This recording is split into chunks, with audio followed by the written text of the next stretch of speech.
I mean, I've been at BMW for quite a long time, but at latter years I was sales director at BMW during a critical time when it was a recession, 07, 08, and it was a good time to be involved in the business because there was a lot of dynamics going on.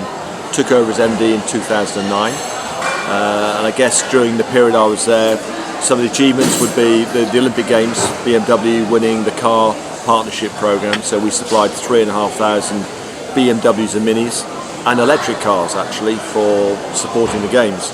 And there was a famous meeting with Boris Johnson where he said, "Tim, could they all be electric cars?" And I said, well, if we had 3,500 electric cars, he would probably send the whole grid down in London. So the Olympic lights would have gone out, so it wasn't such a good idea then. So that was a big moment for us. And then obviously I had the chance to come to South Africa, and I came here because the job is much more varied than the job in the UK, so I look after the production plant. So I've got production responsibilities here as well as sales responsibilities. And also what people don't realise, we have an IT hub where we support the BMW Group, which is mainly to China, to the US, on SAP programs. So we've got 300, and most of them are South Africans who are involved with the whole program. So yeah, South Africa is probably the complete company other than Munich. And you coming from the UK background, what sort of lessons did you bring in, and what sort of things did you learn while you've been in the country? Yeah, I mean, I think the lessons I brought here was about having a good balanced network, and that's a mixture of entrepreneurs, small provincial dealer groups, and then what I call larger groups like Imperial. You need that balance because the economy is changing all the time. So we had that model in the UK, we're developing that model here as well. Also, finance in the UK is very developed, and that's something here that's becoming developed as well. So we do more car financing than we did probably 5 years ago. We'll continue to do that as well. I think what else could come here? Electromobility. It's still lagging behind Europe. And you look at solar power. You know, I mean, a beautiful day like today. Why aren't we using more solar panels, solar ports, car ports to run vehicles? So that's something which I'll be championing over the years. We actually have a joint memorandum with Nissan where we're putting a charging infrastructure in place, but there's a lot more to give, I think, with solar power as well. What have I learned? I've learned that it doesn't matter how tough things come, you can still fight your way through it. And I think what the South Africans have got is a wonderful opportunity to find a solution to a problem. You know, in Europe we give up very easily. I mean, if we had the problems of Eskom, I assure you, the industry would just fold. Here we get on with it, you know. So our dealerships don't have any power, but they continue to service cars, sell cars, and it's that resilience, I think, which I really admire the South Africans for. And if we look at your Rosslyn plant, biogas on site, and other developments therein, putting the power in your hands, so to speak. Yeah, and I think, you know, let's not kid ourselves. I mean, Eskom didn't drive that decision, but it probably helped it on the way as well. And out of all the projects we do around the world, this is the one where we need it most. So 30% is through the Bio to Watt program, you know, the 4.4 megawatt developments using cow dung, you know, 25,000 of these, and you know, and Deirdre and I, we've been up there to see the farm. I mean, it is just amazing to see what they've created. But if we can go from 30% to 50% in the short term, that will be a great success for the plant. Gives us stability, gives us a bit of leverage as well, I think, going forward. But could we get to 100%? Yeah, I think we could. You know, wouldn't that be great? Actually, had businesses like ours completely self-sustained, which then would allow Eskom to supply to houses, to other businesses. Because part of our problem is our supply chain as well. It's no good if we don't have any power outages, but our wheel supplier does. You can't deliver a car without wheels. So we need everybody in the supply chain, from tier 1 to tier 3 suppliers, who get power. And if that doesn't happen, then we all stop. What sort of time frame are we looking for 100%? Well, I mean, we put a time frame on, so could we do it by 2020? I'm not sure whether we can or not, but it's a good target figure. Let's aim for that, whether we get there or not. But if we could just in increments keep going forward. I mean, even the Bio to Watt project itself, talking to the owner, that could go to 50% very quickly. But could he do more? That would be more investment, so that's another discussion. But probably we need another string of supply to come into the plant to do that. Any discussions to take it beyond just your own needs into an actual power producing entity of its own? Yeah, I mean, if you look at where Rosslyn is, there's a landfill site close by. So again, City of Tshwane are keen to talk to us about could we do more work with those guys, because that's literally on our doorstep. Could we therefore produce more power than we need?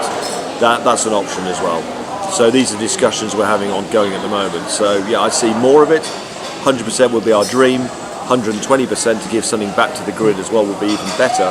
But we'll wait and see, step at a time. Also good to maybe to explain about the global strategy for clean production, for the perspective. Yeah, I mean, obviously sustainability. I mean, BMW's won the Dow Jones Sustainability Index for the last 5 years, or 7 years, sorry. Why have we won that? Because it isn't just about the production cycle, but if we take that as a first step, so look at i3 production. It comes out of carbon fibre, reinforced plastic. The carbon fibre is made in America. That plant is driven by hydropower, full stop. So every ounce of electricity going in there is from water power. The car then, that carbon fibre goes to the plant in Leipzig. 4 huge wind turbines that build the car. So that's i3 and i8. So that's exclusively what it does. So no reliance at all on the grid whatsoever. In Spartanburg, again, there's a project there to again come off the grid. Obviously Roslin, China will be the next one we'll be looking at as well. So every plant will become more sufficient. And then we look at our dealer network. So for example, Supertech on the Durban coast is our first 5-star green dealer. So it's taking rainwater, recycling that. It's got a grass roof. It's got insulation, so it keeps warm and cool. All those things are coming into play. And we'll actually demand that of our dealers going forward, much more resilience around sustainability. So in terms of the products we use, in terms of the finishes they use. So it's sort of core to BMW. Our office? Our office? Yeah, and our office in Midrand, again, is a 5-star green building. So again, we're using new technologies around air conditioning to get the cost down, basically. And that's around lighting, it's around heating, it's around cooling. But it's a wonderful environment to work in. So staff enjoy it. Very forward thinking.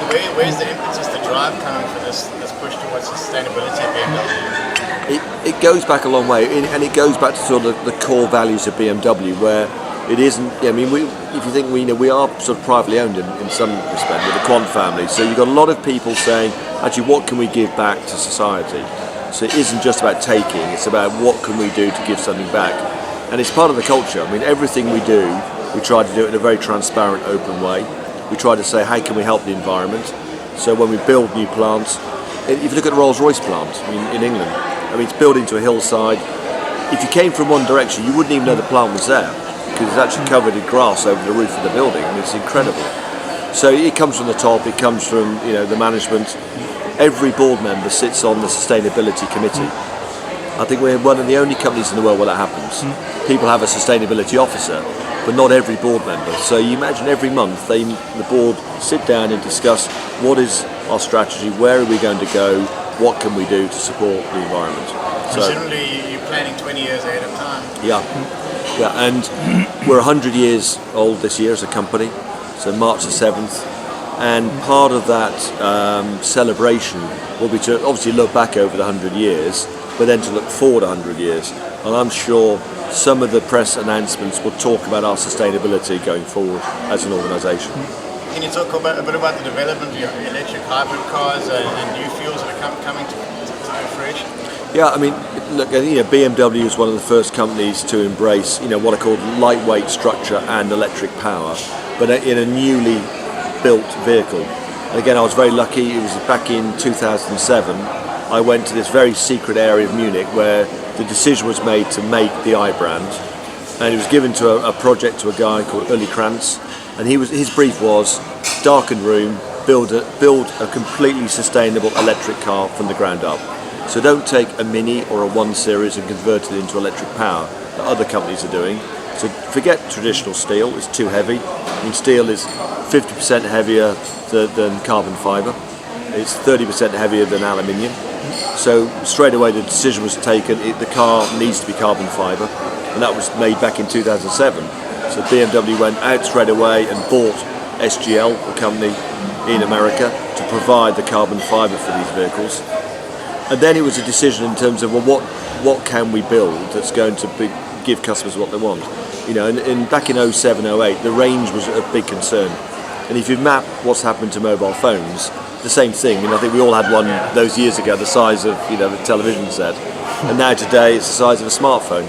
So we are in that phase at the moment. So we came in very early. And I remember I was involved in the electric program in the UK where we took minis, and the whole rear seat of the car was a battery. I mean, the thing used to get quite hot, I assure you. But it was to test whether these things would work. We tested with 50 couples who lived in and around London, and every single one of them wanted to keep the car at the end of the program. So they bought into electric. They said, no, this really works for us. So we knew we were on the right track, but then it was a question of matching a very lean, efficient, small engine, like a motorcycle engine, to the car. And that's what we have with the i3 in effect. So it's a range extender to take away range anxiety. So the battery will give us about 100 kilometres range, depending on weather conditions. Then obviously the range extender takes that on twofold after that as well. i8 has a 3-cylinder engine matched to the electric motors, and that gives us 200-300 kilometres range, I think, on the vehicle. So to me, it overcomes all the range anxiety issues. So that's all where the program started. And then today we're now looking at plug-in hybrid on mainstream vehicles. So X5 we've just introduced to South Africa. The new 7 Series, so the 740e will come with a plug-in hybrid. 3 Series will come with that as well. So I think in the next 5 years, virtually BMW across the whole range will offer electromobility on every model. And that includes Mini as well, by the way. And battery development's been a big talking point of late. Yeah, and again, if you look at BMW, I mean, we looked at the electric motor and we looked at teaming up with big companies like Bosch, but in the end we decided actually our technology, we could do it probably better ourselves for the car industry. Battery technology is slightly different, so we're having to match up with the Samsungs of this world where they have the technology. And of course every year they will get more capacity out of the battery. It will be lighter, it will be smaller. So the car design, if you look at the i3, it's the base platform is where the battery sits. But eventually that will get smaller. There's no question about it. As the power output gets higher. That's not here yet. There's talk of a next generation i3 that was in the press recently, but that isn't until 2018. But you just have to map the evolution of the mobile phone to know that this is coming. So range will get further. Batteries will get smaller and lighter, and therefore the thing comes into play a lot more as well. Any chance of having the solar panels on the actual roof and having a self-sustaining vehicle? Yeah, I mean the first step is a carport, and we will have one in our offices shortly. So basically you come in the morning on a day like today, plug the car in, during the day trickle charge, it'll charge over the 6 to 7 hours up to full capacity again.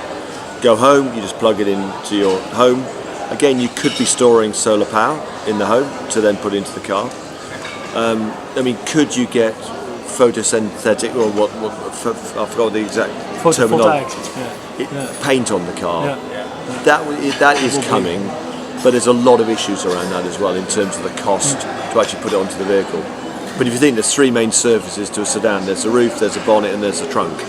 Perfect for solar panels of some description. So it will come at some point. Probably though, the technology will also be about connectivity from roads. So again, there's lots of evidence to say that actually charging when you go into a garage, and BMW have that technology, and that will be on the next generation cars coming. Could you have it on superhighways where you're getting electric charge? Yes, that's got to be a possibility as well. Would you say the innovation is what separates BMW from the pack on a lot of these things? Yeah, I mean, I think if you think about the i brand, we did that when the world was in recession. Everybody else packed their bags and said, right, let's just stay where we are. We spent €2 billion developing the i brand back in 07-08. It's a very, very brave decision. But it was part of our what we call strategy number 1, which is about future mobility, future connectivity. So it isn't just about the car, it's about what you do in the car. And the new 7 Series is evidence of that. So you've got a luxurious product, but also delivers. It's like an office environment in the back of the car. It is a first-class seat on Lufthansa. We actually had the CEO of Lufthansa with us last week. He said, "Tim, this is identical to a first-class seat in our planes."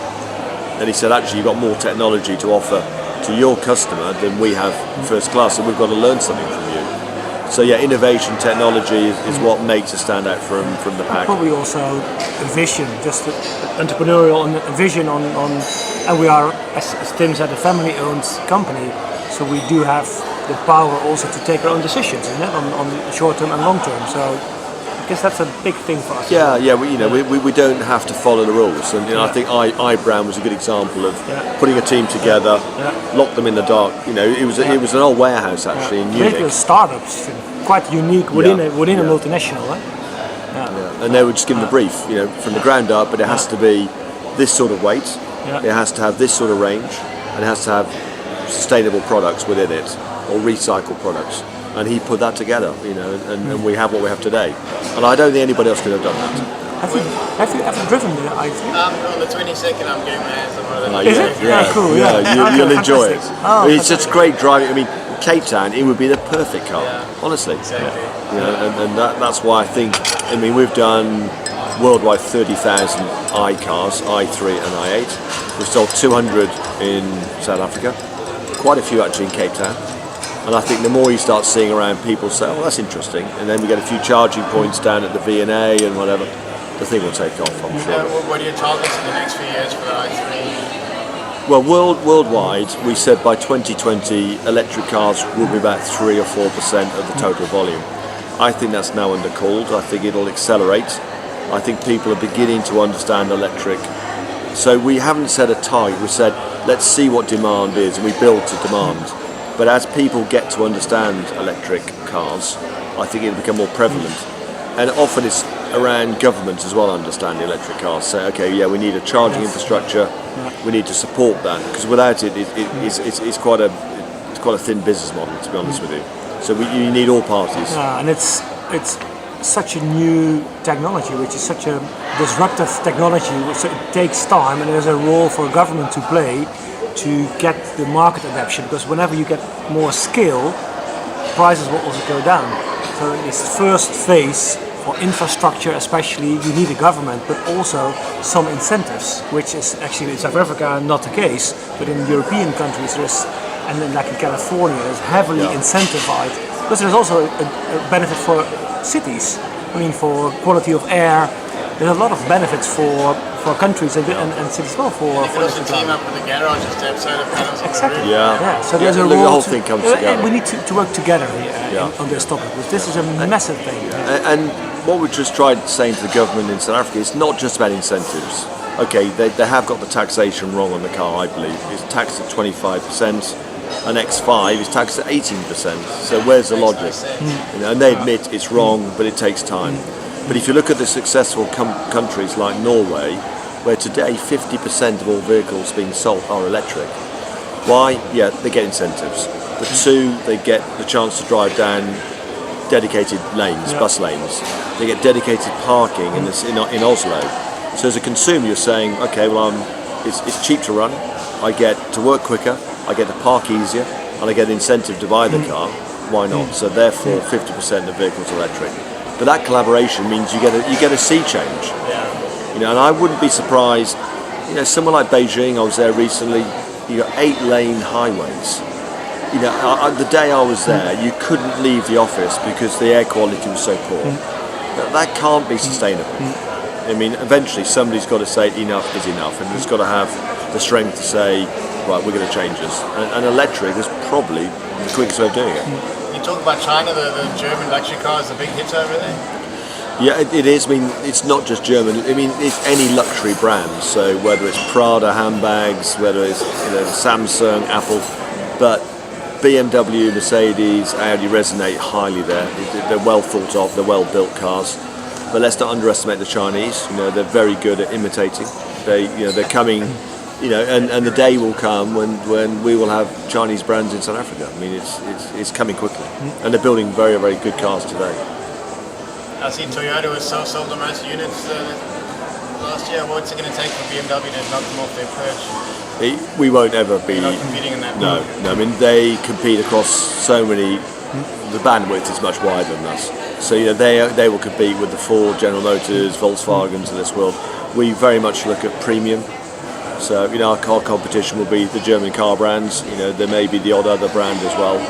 But we know we've been number one 5 consecutive years. We don't see us giving that up in the near future. We think our range, when you look what's coming next year, the product range just gets better and better and more interesting as well. Little cars like the M2 capture the imagination.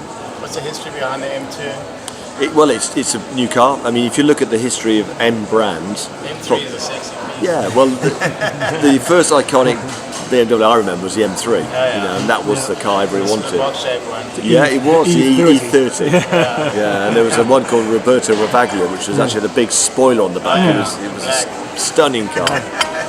So that was sort of the first iconic car. Then you had, coming after that, M4 probably has been the next car that's really resonated.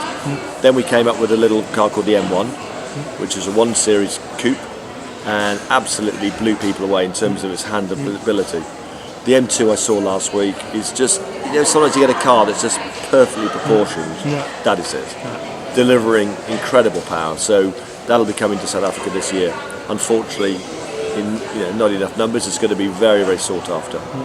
And electric cars in Formula One, that kind of thing, as this grows? Well, obviously you've got the E series, which we provide the pace car. I mean, it's an i8 at the events. We're looking at it closely. I think Formula One's got to understand what it's trying to do. And if you look at the engine that they've developed this year, I mean, if you go to a Grand Prix, we could talk like this. I remember going with my ears bleeding, and that's what people are missing. And I think Bernie is wanting to bring that back a little bit. However, it's got to be in a sustainable way. So can that be done with electric? Look at Le Mans. The winner of Le Mans this year will be an electric car. It'll be a Peugeot, it'll be a Toyota, or it'll be a Porsche. So that's the way the world's going. So you can still make what I call competitive, sexy cars through electric mobility as well. Will it happen in Formula One short term? Probably not. So you want to get the 3.5 turbos back in there? Well, no. When BMW won it, it was a 1.6 turbo. And the car sounded fantastic. 1500. Yeah, Nelson Piquet. I mean, it was incredible. Was that only 1500? Yeah, it was a 1500 turbo. Those are the glory days. Yeah, and the car sounded brilliant. So you can do it. I think you can run the engine just one race, was it? It was, it was pretty worn out. So you have to think about that sustainability going forward as well. Absolutely. CO2 reductions as we move forward, that's a big talking point. Yeah, I mean, I think if you look over the last 5 years, BMW has reduced our CO2 by about 25%.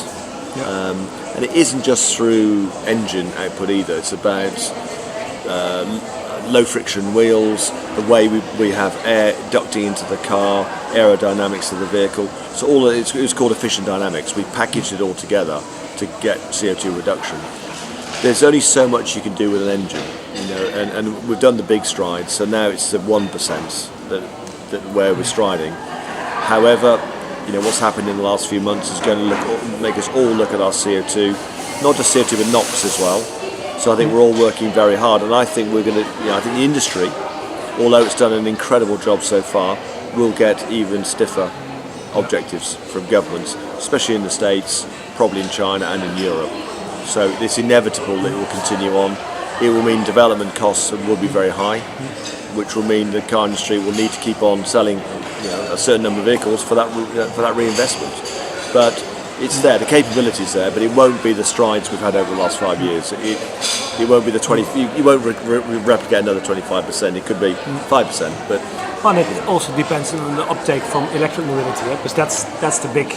That's where the big gain is. You can on the combustion engines you can still do, like Tim says, lightweight could also help, bring less weight. That could help, but the big thing would be if you got to zero emission vehicles. That will be big. But this is heavily driven by governments, because all the European countries and us in the US as in China, they all have very strict CO2 regulations. For Europe in 2020, the goal will be 95 gram for your fleet. 95, it's there.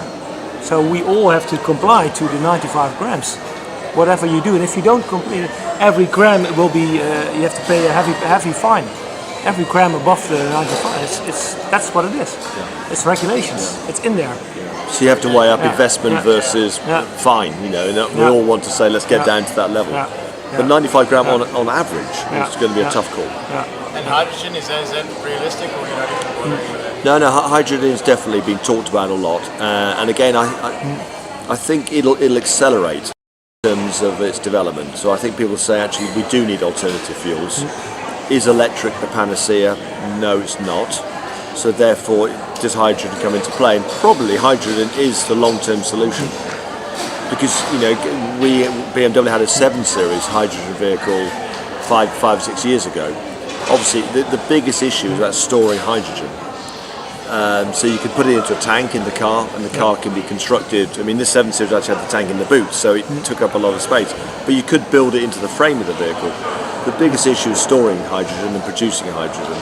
So again, there's this whole weighing up of what does it cost in terms of power to produce the hydrogen to drive the car. But that is the ultimate solution, because hydrogen, what's the waste product? It's water. So again, for the environment, it is absolutely carbon neutral. So it's got to be the ultimate solution. And if you look at it, That's the main. Just to summarize, we don't believe in one specific technology. We believe in a mix of all those technologies. So it will be, for the foreseeable future, petrol and diesel will still be the main, but it will be electric, plug-in hybrids. So it will be a whole mix of things that we think, and that the mix will change over the next decade. So probably will change. Electric will go up, and then at a certain point, also hydrogen will be the long-term future. Definitely. and you got the biofuel. Based on biofuel as well, driving that. So there's lots. There's no silver bullet, but you will have states like California where it'll be very electric. I mean, they've pushed that case already, and that's why we have the I brand, because we've got something to offer into that state. That China will come on force at some point. Other states will do as well. So it will be a mixture, blend. Well, I was first involved in what was called Strategy Number 1 back in 2006, 2007. The chairman stood up and said it was 30 years away, hydrogen. I think now it's half that. I genuinely think it's very close. If we look at 100 years into the future, cars that can fly, is that I mean, everything's going, if you look at the amount of air traffic there is these days. Yeah. Well, I think the first steps will be, and we'll announce probably at the 100-year event, a lot more around autonomous driving. I mean, and again, with autonomous driving means efficiency of driving, because if the thing is constantly going at 100 kilometers an hour in a controlled way without stop-starting, that's got to be good news. So that's the next stage. Autonomous parking, all that is there today in all our cars, or will be over the next few years. It's about legislation. What will they allow us to do on the roads? If you look at every highway, there's a level above the highway. So why can't you have highways going both ways? So instead of going this way, why don't they go that way? Restricted height. We all know about drones. There was at the recent show in Las Vegas, there was a drone that could power a human being. So is that the next stage of mobility? Possibly, yeah. Well, I can't say there's a flying BMW at the moment. I could say honestly that won't be in my lifetime. Maybe in one of your James Bond movies. In the James Bond, yeah. Absolutely. And fuel supply in South Africa, as you get this high-end technology coming in, how can we make sure the fuel is there to support it, especially in the diesel space? Yeah, I mean, I think the biggest issue in South Africa about fuel is fuel quality. So that's something we have to work with the oil companies to make sure the quality is there. Because we are having to run combinations of engines here which accommodate the weakness of the fuel, and that shouldn't be the case.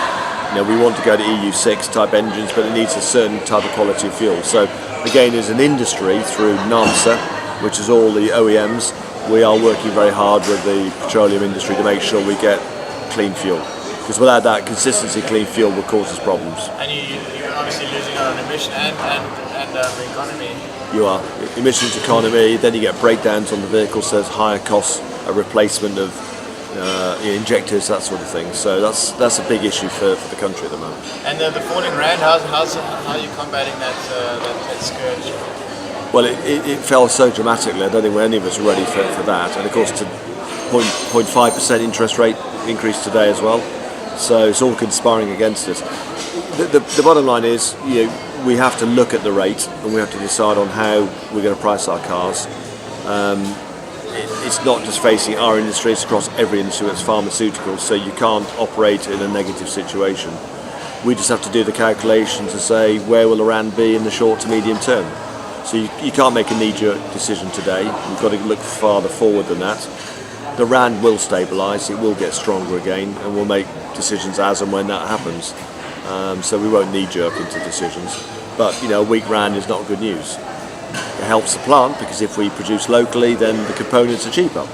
So export is good, and export record volumes at the moment out of South Africa for all car brands. So this is a good place to do business. Any plans to increase the manufacturing base here?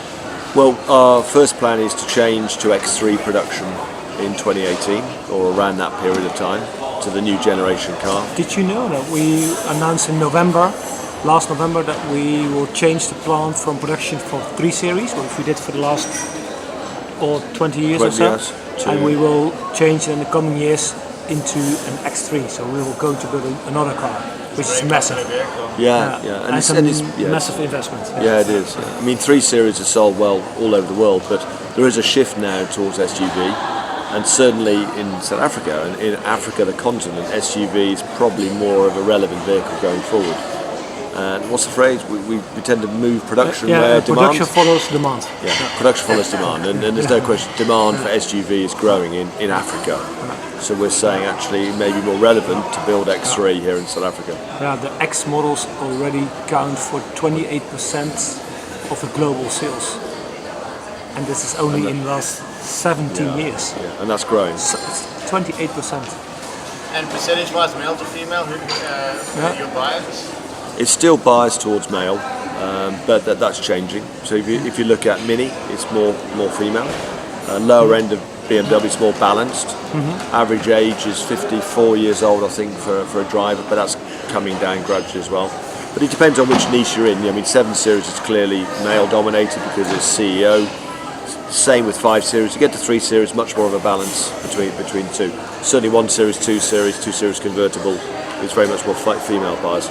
But we don't tend to measure that overall. We're tending to look at markets we are working in and I guess segments we're working in as well.